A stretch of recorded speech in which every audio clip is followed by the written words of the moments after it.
Tudo da Canção Nova em um só lugar. Canção Nova Play. Meus caros amigos e amigas, estamos aqui mais uma vez, graças a Deus, para realizar mais um programa, né, desse sistema da Canção Nova. Pergunte e responderemos. O nome é bem claro, já explica bem o que é o programa. Você pergunta e nós respondemos de acordo com aquilo que a igreja nos ensina. Quando é uma pergunta que não é diretamente ligada à nossa fé, a gente dá uma opinião. A opinião fica com ela quem quer, tá certo? Bem-vindos vocês todos que estão aqui. Convido vocês a rezarem comigo uma Ave Maria para pedir à Virgem Santíssima que interceda por nós nessa hora. Em nome do Pai, do Filho e do Espírito Santo. Amém. Ave Maria, cheia de graça, o Senhor é convosco. Bendita sois vós entre as mulheres, bendito é o fruto do vosso ventre, Jesus. Santa Maria, Mãe de Deus, rogai por nós, pecadores, agora e na hora de nossa morte. Glória ao Pai, ao Filho e ao Espírito Santo. São José, em nome do Pai, do Filho e do Espírito Santo. Amém.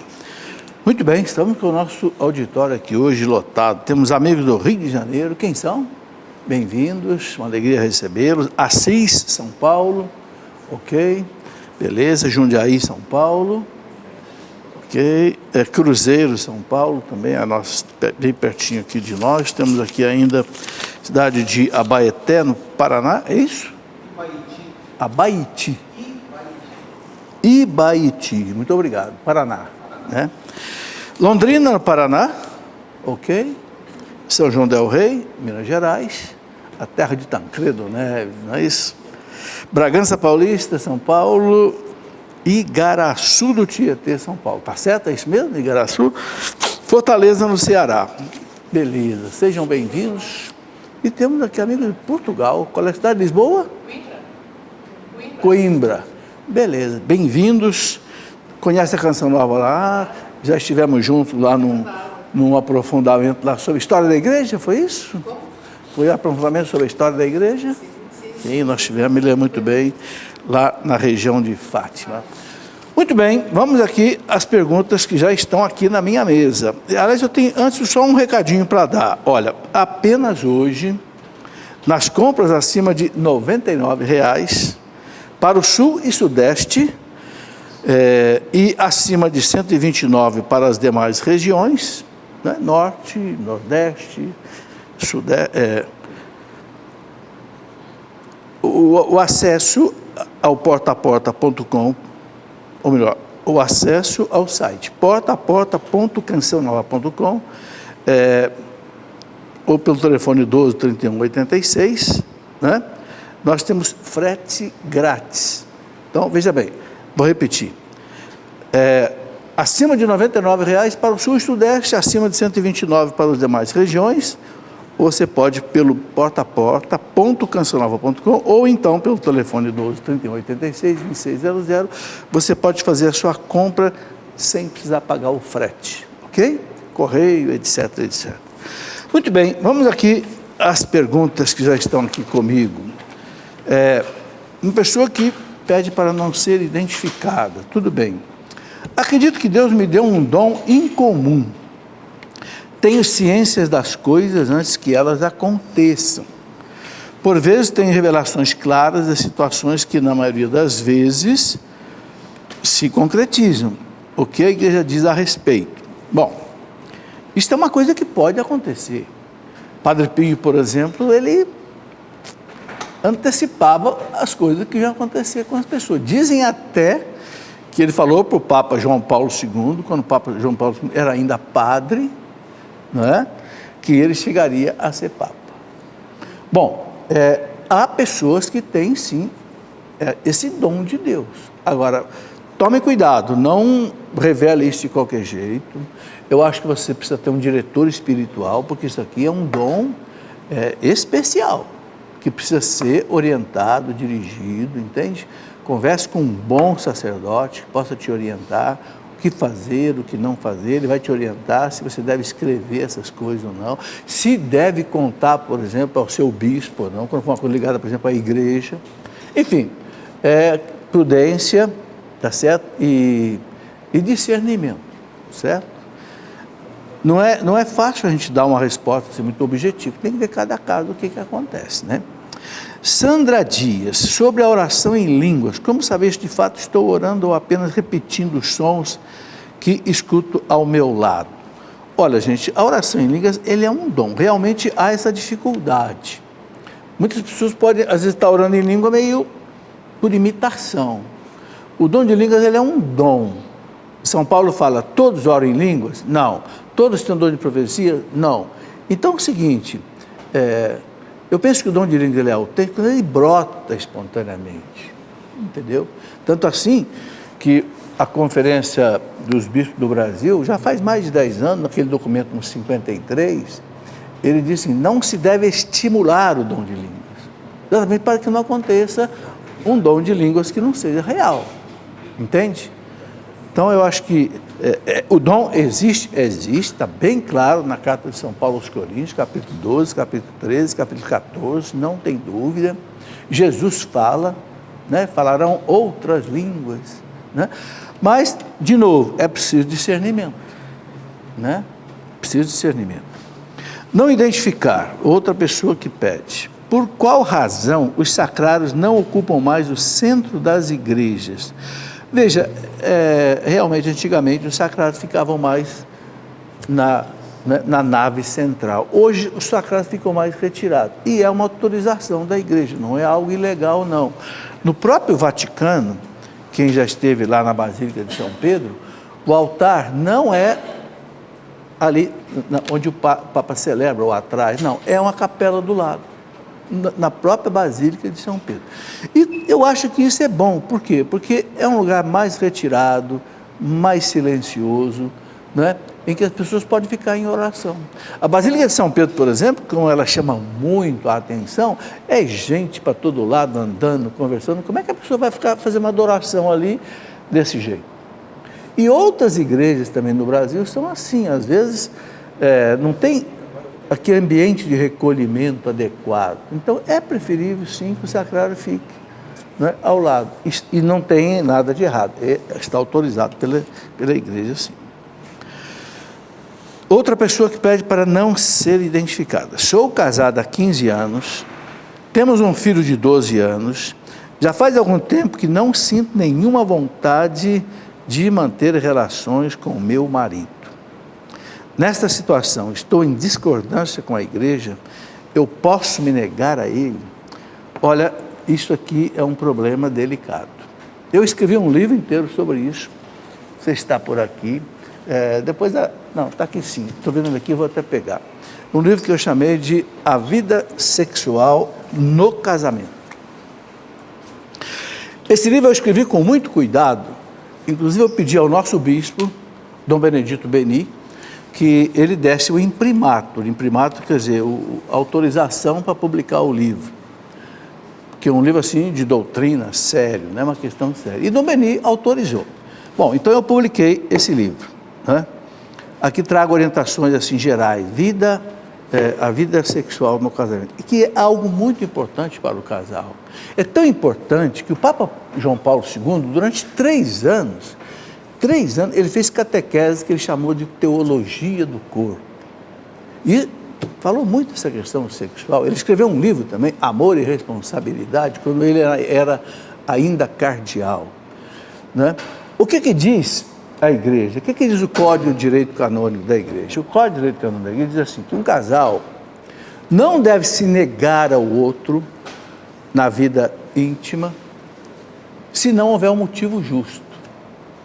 Entendeu? Se não houver, por exemplo, claro, às vezes problemas de saúde, principalmente, não há condição, às vezes, principalmente para a mulher, que tem uma série de dificuldades que o homem não tem sexualmente, né? Menstruação e outras coisas, mas não havendo nenhum problema, agora, não é também só problema físico, né? Há também os problemas psicológicos e espirituais. Então, é muito delicada a questão. Eu vou colocar assim algo meio geral, porque, de novo, cada caso é um caso e a questão tem que ser analisada com cuidado. Veja, o Código de Direito Canônico da Igreja, ele fala assim, isso, que o casal não deve um se negar ao outro sem motivo justo. Por quê? Porque pode criar uma situação de tentação ao adultério. Principalmente para o homem, e quem é homem sabe disso, é muito difícil viver casado sem ter vida sexual. Não é fácil.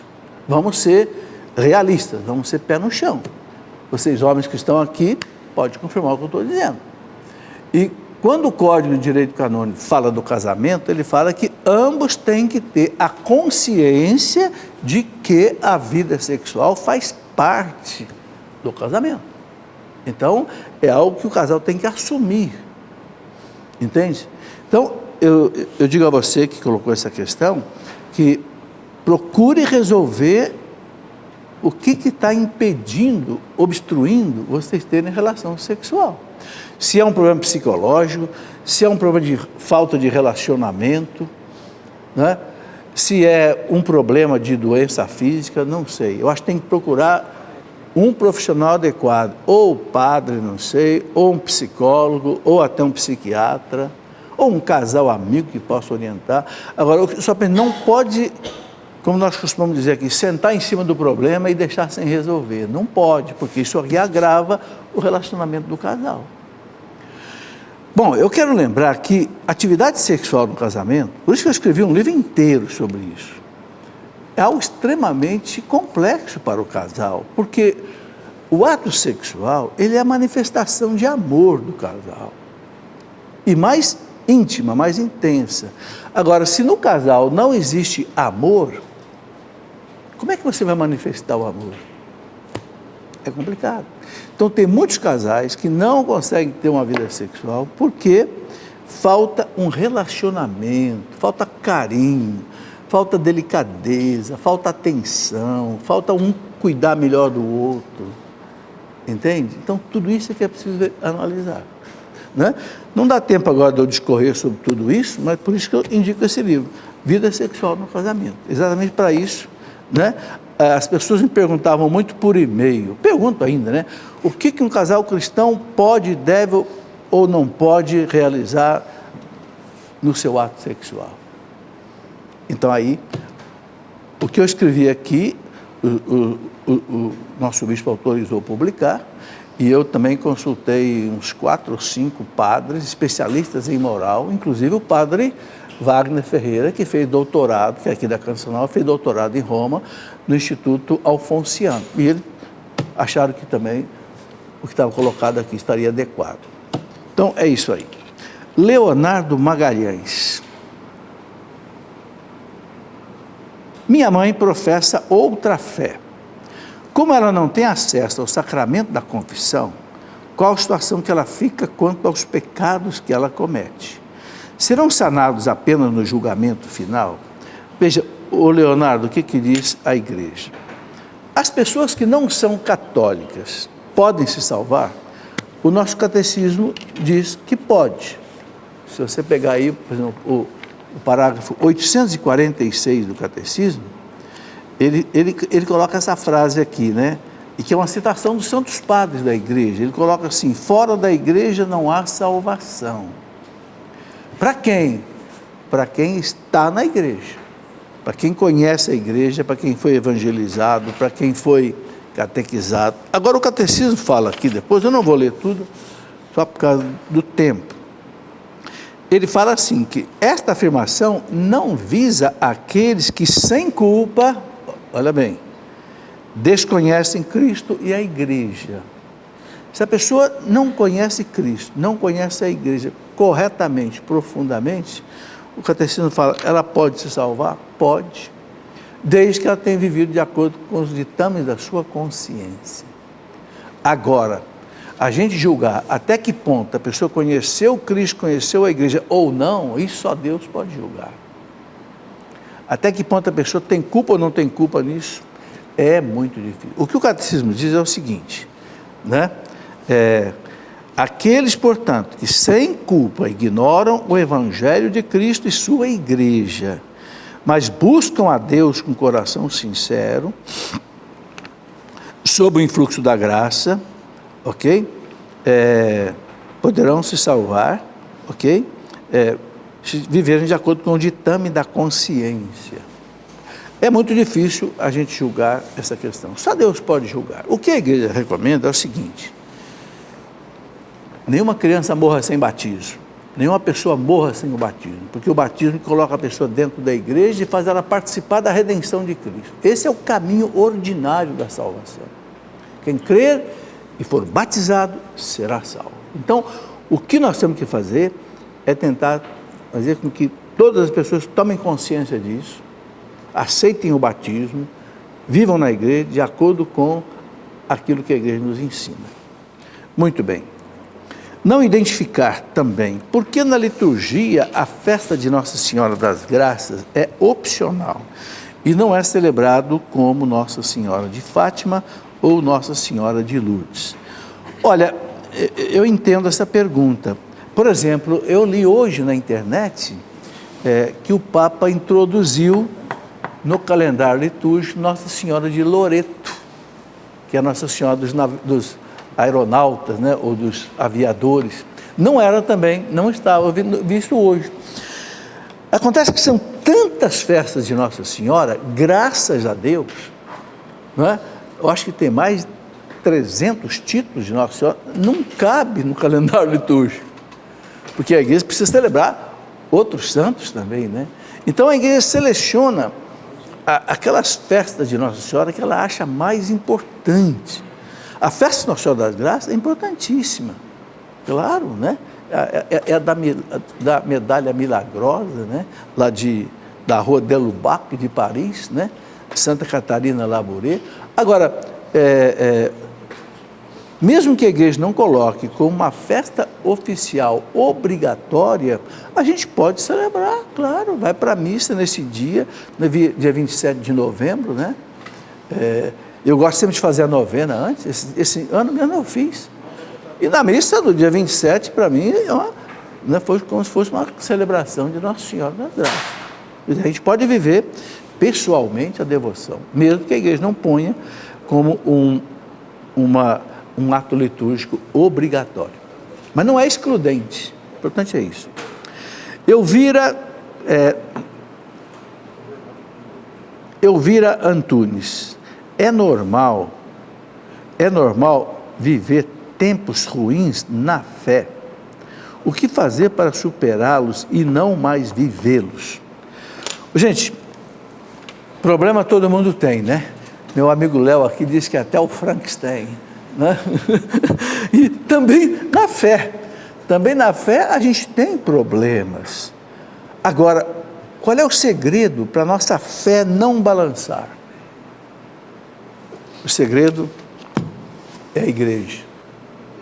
O catecismo diz assim: a nossa fé é a fé da igreja. Eu não posso caminhar com a minha fé. Não, eu tenho que caminhar com a fé da igreja, entenderam? O que quer dizer isso? O pessoal mais antigo, acho que lembra de uma oração que a igreja chamava de oração, né, ato de fé. O ato de fé, desde criança eu aprendi a rezar, dizia assim: eu creio firmemente que há um só Deus, em três pessoas realmente distintas, Pai, Filho e Espírito Santo. Creio em tudo aquilo que ensina a Santa Madre Igreja, e nesta fé eu quero viver e morrer. É o ato de fé. Ou seja, se a igreja ensina alguma coisa, eu creio. A igreja ensina, existe o céu. Ah, mas eu tenho dúvida. Será que existe mesmo? Existe! Para de pensar com a tua fé, siga com a fé da igreja, ponto. A igreja diz que existe o purgatório, ponto. Não tenha dúvida. Se você lê alguma coisa que questione isso, joga fora esse escrito, entendeu? A fé da gente, para ser uma fé robusta, tem que ser a fé da igreja. A igreja fala: isto é o meu corpo que é dado por vós. É o corpo, sangue, alma, divindade de Jesus Cristo. Ponto. Eu não sinto, não vejo, não sinto nada de emocional, mas eu creio. Entendeu? Porque a igreja diz, e a igreja recebeu dele, e ele não erra e ele não engana. Sabe, gente, isso é muito importante, porque o demônio fica botando dúvida na cabeça da gente. Por isso que Cristo deixou a igreja infalível quando ela ensina a doutrina. A igreja é infalível quando ensina a doutrina, né? Nunca o nosso credo mudou. Uma palavra, o credo já tem 2000 anos. Nunca mudou um sacramento da igreja, já tem 2000 anos. Nunca mudou um mandamento, nunca mudou a moral católica, nunca mudou a espiritualidade. Quem não gosta da igreja fica desesperado com a igreja. Essa igreja que não muda, essa igreja que não muda mesmo, porque aquilo que é verdade não muda. Vocês todos estudaram no ginásio o teorema de Pitágoras, lembra? O quadrado da hipotenusa igual a soma dos quadrados dos catetos. Quantos anos tem isso? 2.400 anos.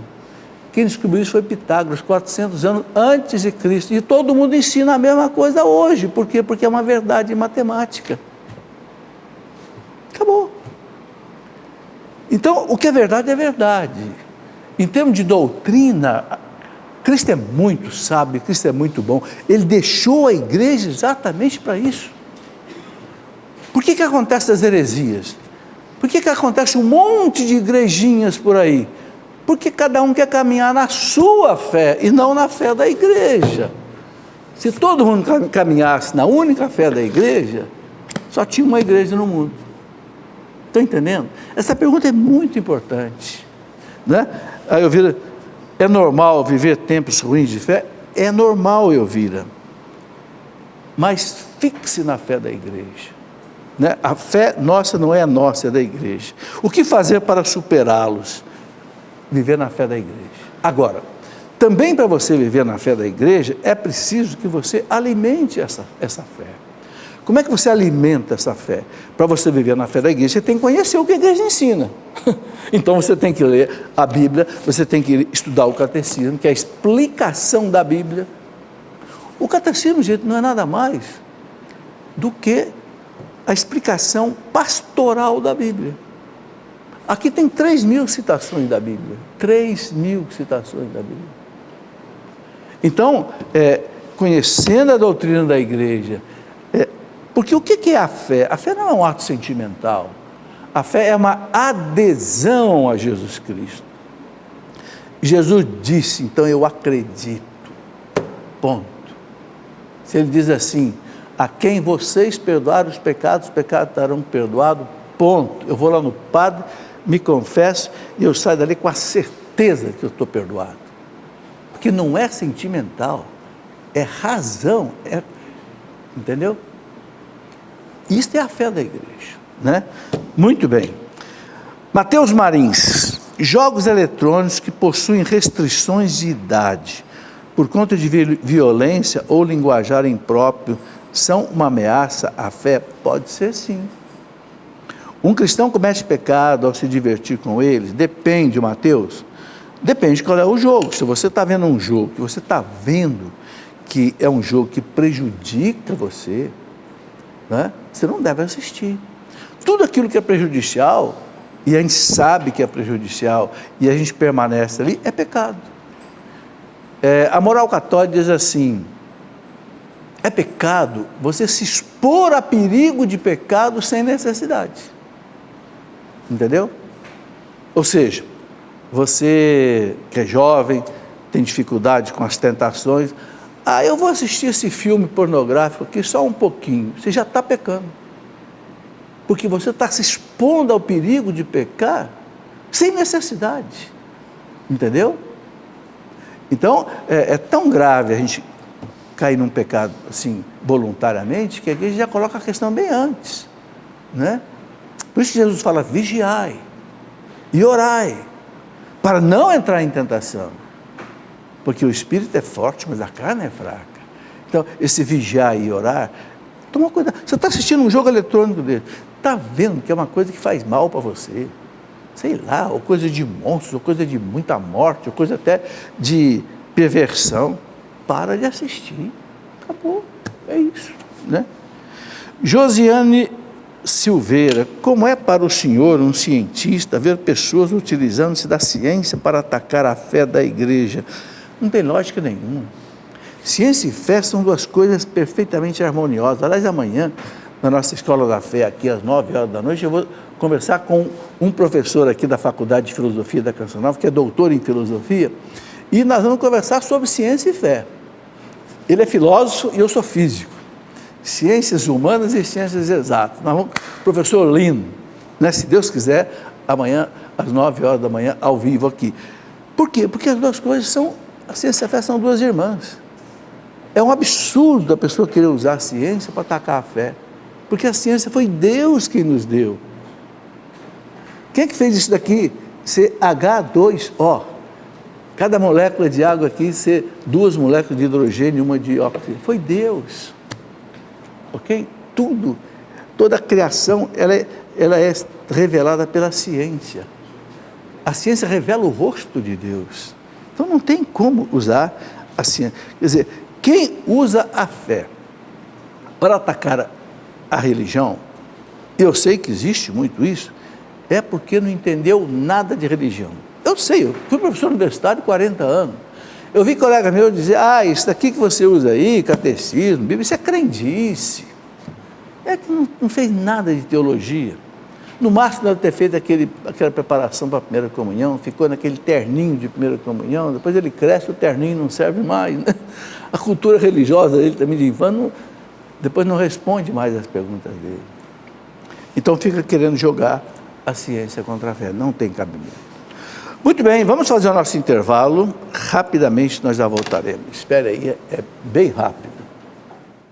Muito bem, uma alegria, já estamos voltando com o nosso programa. Eu vou continuar aqui com a pergunta que eu terminei no primeiro bloco, porque não acabei de responder a pergunta. A pergunta é da Josiane Silveira. Ela diz assim, como é para o senhor, um cientista, ver pessoas utilizando-se da ciência para atacar a fé da igreja? Bom, já falei que não tem cabimento. Olha, eu vou dizer uma coisa para vocês. O que mais me fez bem na minha vida foi quando eu fazia meu doutorado no ITA, com 28 anos de idade, até os 30 anos, eu fazia um curso de teologia à noite. Ou seja, ciência e fé. Foi a melhor coisa. Por isso que, desde lá até hoje, desde os meus, 20 e poucos anos, sempre eu estou aqui na Canção Nova fazendo programas, porque a ciência e a fé em mim caminharam juntas. É a melhor coisa que tem. Eu até escrevi um livro, Ciência e Fé em Harmonia, olha aqui. Quem tem dúvidas sobre isso, leia esse livro. Você vai ver quantos cientistas eu trago aqui, especialmente na minha área, na área de física e matemática, que eram grandes religiosos. Por exemplo, André-Marie Ampère, que descobriu a onda, uma das equações básicas da onda eletromagnética, professor da Sorbonne, era um homem catolicíssimo. Ampère um dia estava rezando na Catedral de Notre-Dame de Paris, rezando o terço, entrou um jovem, também da Sorbonne, que estudava direito, chamado Frederico Ozanam, e viu o doutor Ampère rezando o terço, disse, não é possível, era a maior sumidade da Sorbonne, era o doutor Ampère. O Frederico Ozanam se converteu, depois fundou a Sociedade de São Vicente de Paulo, porque viu o Ampère, né? E aí você vê o doutor Pasteur, da Sorbonne, pai da microbiologia, catolicíssimo. Você vê, por exemplo, Michel Faraday, que descobriu a lei da indução eletromagnética, todos homens religiosíssimos. Então não tem cabimento isso. Agora, a Josiane pergunta ainda aqui o seguinte, e qual a sua posição sobre os recentes fatos científicos na China, onde conseguiram gerar um porco com células de macaco, sendo o primeiro animal híbrido a sobreviver por uma semana? O que acontece aqui? É uma ciência desacoplada da fé. Ela está perguntando qual é a minha posição. A minha posição é a posição da igreja. A igreja é totalmente contra isso. Nós estamos brincando de Deus. Deus fez o homem, Deus fez a mulher, Deus fez o macaco, Deus fez a vaca, fez o boi. Nós estamos brincando de criar coisas híbridas que não tem cabimento. Há um híbrido natural. Por exemplo, você pode naturalmente cruzar, por exemplo, um marreco com uma pata, você vai ter o que o pessoal chama de um mestiço. É um cruzamento natural. Você pode cruzar, por exemplo, um jumento com uma égua, você vai ter o burro. É um cruzamento natural. mas não é um experimento científico que você fica mexendo, né, na origem das coisas. Aí é perigoso. E o mais perigoso é chegar no ser humano. Enquanto estou mexendo com porco, estou mexendo com não sei o que mais que ele fala aqui, né? Macaco, tudo bem. O animal não tem alma. Ainda é um campo que não é tão perigoso. Você pode, de repente, criar até um monstrinho. Né? Agora, o perigo é o que já estão tentando fazer, misturar isso, o ser humano com o animal. Aí é feio. Porque o ser humano, ele é a imagem e semelhança de Deus, o animal não é. Então, aí você está mexendo com a dignidade do ser humano. Aí, onde é que está o perigo da ciência? O perigo da ciência está naquilo que o Papa João Paulo II chamou, na encíclica dele, Fides et Ratio, fé e razão, chamou de cientificismo. O que é o cientificismo? É o cientista achar que porque ele descobriu um negócio, é válido. A moral não se meta aqui. Não. Aí, todo descobrimento científico tem que ser submetido ao tribunal da moral. Porque senão você pode inventar um troço maluco. João Paulo II dizia, né, naquela encíclica dele, Jesus Cristo, Redentor dos homens, o que o homem moderno tem medo? Daquilo que ele mesmo criou. Não é? O que nós temos medo? A bomba atômica, outras coisas, que nós criamos. Então a ciência não pode cair no cientificismo. Ela tem que se submeter ao tribunal da moral, né? Da moral cristã. Benjamin Loureiro, olha aqui, voltou uma pergunta parecida. Como pode o infinito caber naquilo que é finito e imortal? Como pode, na partícula do pão, conter toda a divindade de Deus? A fé. Humanamente não tem explicação, cientificamente não tem explicação. Mas ele disse, isto é o meu corpo. Ponto. Não tente ficar pensando. Não tente ficar tentando de entender, você não vai entender. Entendeu? É pegar ou largar. Ou você aceita racionalmente que o Cristo falou e ele é Deus, e para Deus nada é impossível. Então pronto. Agora, se você ficar querendo entender, você não vai acreditar. Não vai acreditar. A fé, gente, qual é a diferença entre a ciência e a fé? A ciência procura a verdade no laboratório e ela encontra a verdade. 2 mais 2 igual a 4, ponto. Você não precisa ter fé, é ciência. A fé é diferente, a fé é revelação divina, não há procura humana, Deus revela. Existe a Santíssima Trindade, existe o Pai, existe o Filho, existe o Espírito Santo, são um só Deus, é revelação, que não cabe na nossa cabeça. E isso não ofende a nossa dignidade. Por que não? Porque é uma realidade divina. Deus não cabe na nossa cabeça. Entende? Então, é até bom que seja assim. Santo Agostinho dizia assim, se você entendeu Deus, pode ter certeza que você entendeu um Deus errado, porque o Deus verdadeiro ninguém entende. Então Santo Agostinho dizia, Deus não é para ser entendido, Deus é para ser adorado. Entenderam? Santo Agostinho foi quem mais pesquisou o mistério da Santíssima Trindade. Tanto é que ele escreveu a obra dele, a Trindade, né? Mas ele chegou a essa conclusão, não tente entender Deus, adore Deus. É um ato de fé. A fé não é sentimentalismo. Se você se guiar pelo sentimento, você não vai acreditar que a hóstia consagrada é o próprio Cristo. Só pela revelação. Aí, gente, é preciso também humildade, sabe? Humildade de aceitar aquilo que o Senhor diz com alegria. José Carlos da Silva, por que não vemos documentos da Igreja ou pronunciamento do Vaticano sobre assuntos tratados com maior fluidez por grupos carismáticos, como exorcismos, manifestações e nova... Opa, como é que não? Tem um documento inteiro do Vaticano sobre Nova Era, eu acho que até deve ter por aqui, um documento do Vaticano sobre Nova Era, tem um documento do Vaticano sobre exorcismo, o rito do exorcismo, como é que não? tem documentos, sim, sobre manifestações diabólicas. Então, a igreja fala assim, não tenha dúvida não. É só procurar conhecer esses documentos que você vai encontrar. No site do Vaticano, vaticano.va, você pode encontrar essas coisas aí. Muito bem, olha aí, a minha... Ok. Vamos aqui para as perguntas agora que chegaram por e-mail, tá? Até aqui foram perguntas que chegaram pelo Facebook e pelo telefone. Eu tenho mais algumas perguntas aqui ainda para a gente responder. Jean Anchieta, depois das cruzadas, como ficou a Terra Santa? Ficou no domínio do Império Otomano? Como a igreja voltou a ter acesso aos locais sagrados? Ô Jean, essa pergunta é muito interessante. A gente sabe que as cruzadas começaram no ano de 1094, né? Quando o Papa Urbano II promoveu uma cruzada para libertar a Terra Santa dos muçulmanos, que eram os turcos otomanos, que estavam destruindo os locais sagrados do cristianismo, sobretudo o Santo Sepulcro e as grandes basílicas que Santa Helena tinha construído lá por volta do século IV, a Basílica da Natividade, a Basílica da Anunciação, a Basílica do Santo Sepulcro. Então, houve assim uma revolta muito grande na Europa católica, do ano 1000 mais ou menos. Então, houve 8 cruzadas, né?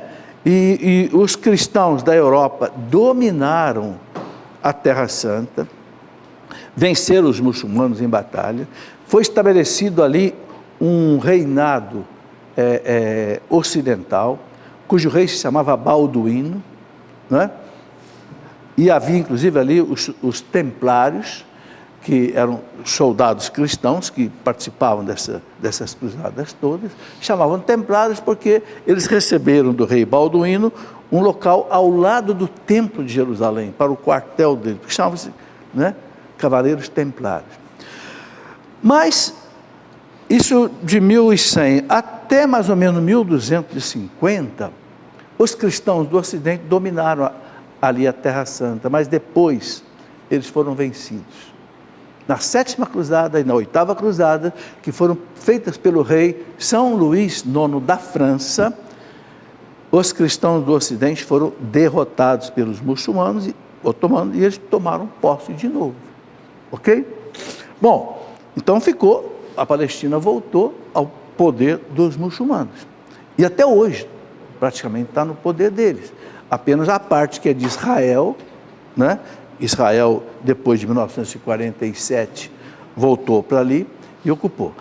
Hoje, qual é a situação? Hoje a situação é que tem partes ali dominadas pelos palestinos, que são muçulmanos, e parte dominada pelos judeus e parte dominada pelos católicos. Então ali hoje tem 3 tipos de religiões: o cristianismo, o judaísmo e o islamismo, que convivem de uma maneira difícil ali, nós sabemos, né? A guerra que existe aí toda hora dos judeus contra os muçulmanos, sobretudo, né? É uma situação muito difícil, a gente precisa rezar muito para que haja paz ali, e é uma situação que não se vai resolver pela justiça. Por quê?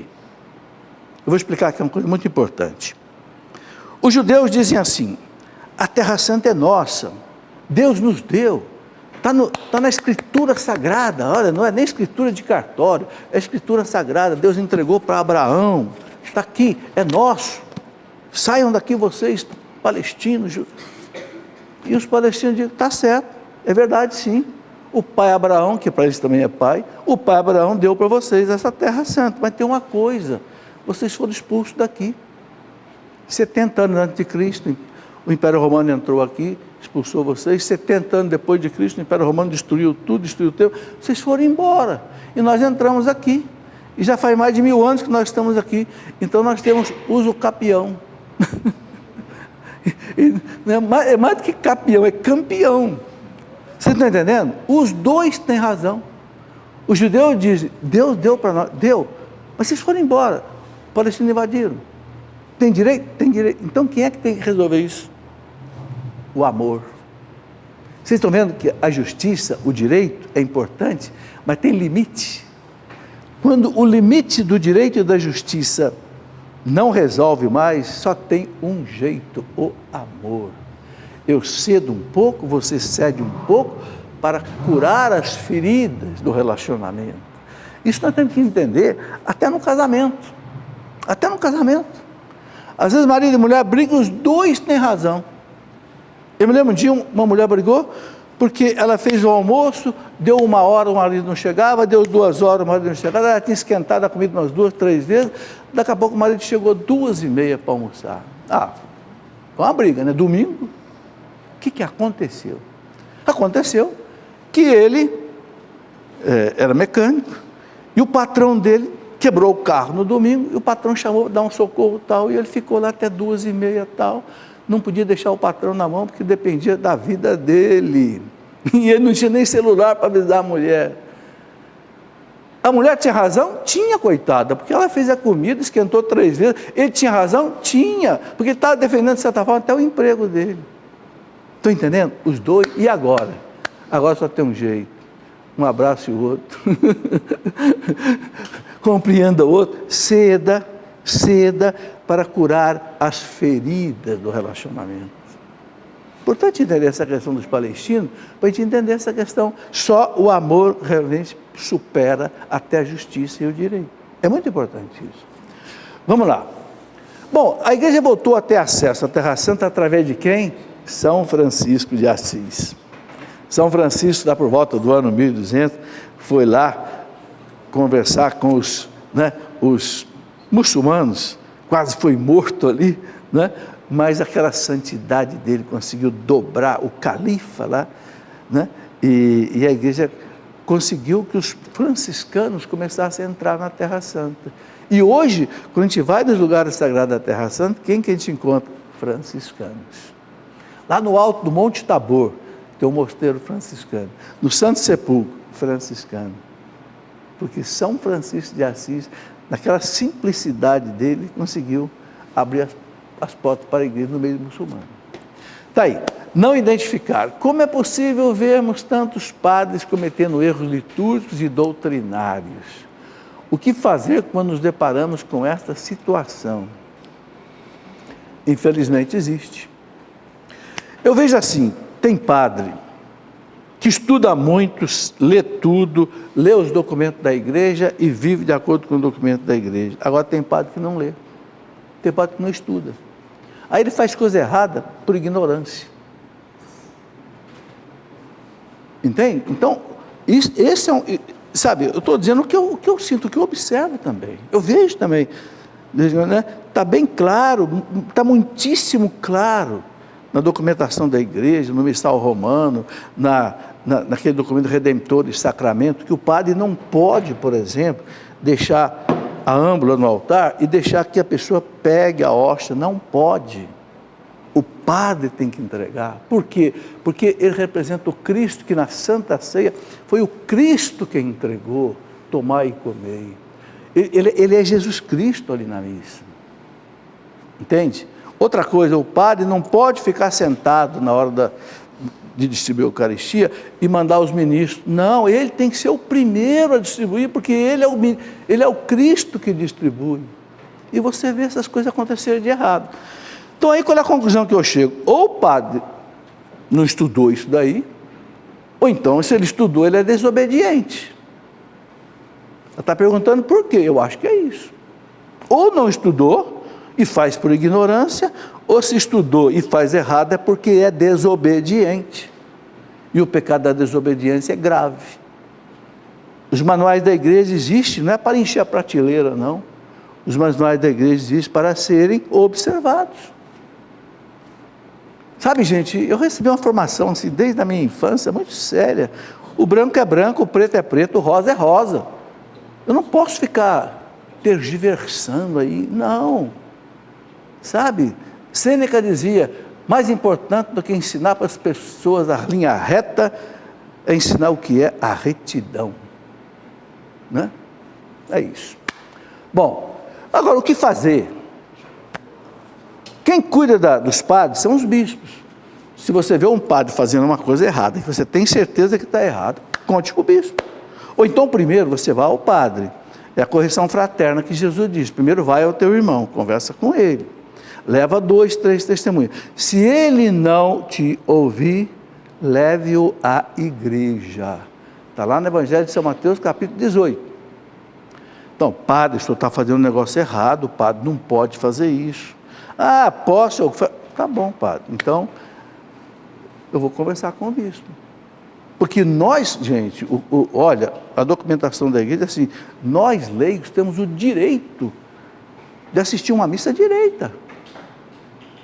É um direito, nós somos igreja, nós pagamos dízimo, nós temos o direito de ter uma missa bem celebrada corretamente. Temos o direito de reclamar, sim. Claro, com a devida educação, com o devido carinho, sem, né? Mas temos direito, sim. O bispo é o responsável, né, por tudo isso. Denilson Carlos Sabino, ao tentar explicar a sagrada tradição e magistério para um evangélico, ele respondeu que eu conferisse Marcos 7, onde lemos: de nada adianta o culto que me prestam, pois as doutrinas que ensinam são preceitos humanos. Vós abandonais o mandamento de Deus para seguir a tradição dos homens. A que se aplica essa passagem? Pelo amor de Deus. Querer negar a tradição da igreja, querer negar o magistério da igreja com essa citação pinçada da Bíblia, é uma coisa fortuita, pelo amor de Deus. Né? O que o Cristo está falando aqui, que nós não podemos ter doutrinas que ensinam, que são preceitos humanos, ele estava falando para os fariseus, doutores da lei, que praticavam aquelas coisas absurdas, né? Mudando, inclusive, o sentido da Escritura. Agora, a tradição da igreja, o magistério da igreja, não há como você negar. Quem é que montou a Bíblia? Quem é que diz que a Bíblia são 73 livros? A tradição da igreja. Desde lá, do primeiro século, segundo século, terceiro século. Se não fosse a tradição, nós não tínhamos a Bíblia hoje como ela é. A Bíblia que os irmãos protestantes usam também. Quem montou foi a Igreja Católica. Eu escrevi, está até aqui, 2 livros, que como o programa é rápido, não dá tempo de explicar as coisas, eu escrevi esses 3 livros aqui para a Escola da Fé, já tem mais de 20 anos. Né? A Sagrada Tradição. O que é a Sagrada Tradição? Depois, o que é a Sagrada Escritura? E o que é o Sagrado Magistério? São as 3 colunas sobre as quais a igreja se apoia. Quem é que criou o magistério da igreja? Foi Cristo. Cristo instituiu a igreja, 12 apóstolos, e colocou Pedro como chefe, entregou para eles o reino de Deus. Está lá no Evangelho de São Lucas, capítulo 12, versículo 32, Jesus disse: não temas, pequeno rebanho, porque foi do agrado do Pai dar-vos o reino. O reino que Jesus trouxe do céu à terra, ele entregou na mão da igreja, o magistério. E falou para os apóstolos, Lucas 10,16, quem vos ouve, a mim ouve. Olha bem, olha o poder que Jesus deu para o magistério da igreja. Quem vos ouve, a mim ouve. Quem vos rejeita, a mim rejeita. E quem me rejeita, rejeita aquele que me enviou. Então, essa é a lógica de Deus para a salvação do mundo. O Pai envia o Filho envia a igreja. Se a gente descarta a igreja, o magistério da igreja, a tradição da igreja, a gente está descartando, de certa forma, Jesus Cristo. Quem vos ouve, a mim ouve. Quem vos rejeita, a mim rejeita. Dá tempo de mais uma? Não? Acabou? Acabou. Agradeço a vocês que vieram participar aqui comigo, vocês de casa também que me acompanharam. Amanhã, quinta-feira, às 21 horas, aqui mesmo a gente vai ter uma conversa muito interessante sobre ciência e fé com um homem muito culto, que é doutor em filosofia, muito maduro, professor Lino, e a gente vai conversar um pouco sobre a ciência e a fé. Porque quem estiver por aqui, é um prazer recebê-lo aqui novamente. E você de casa pode acompanhar aí pela TV Canção Nova. Um grande abraço a todos e até lá, se Deus quiser.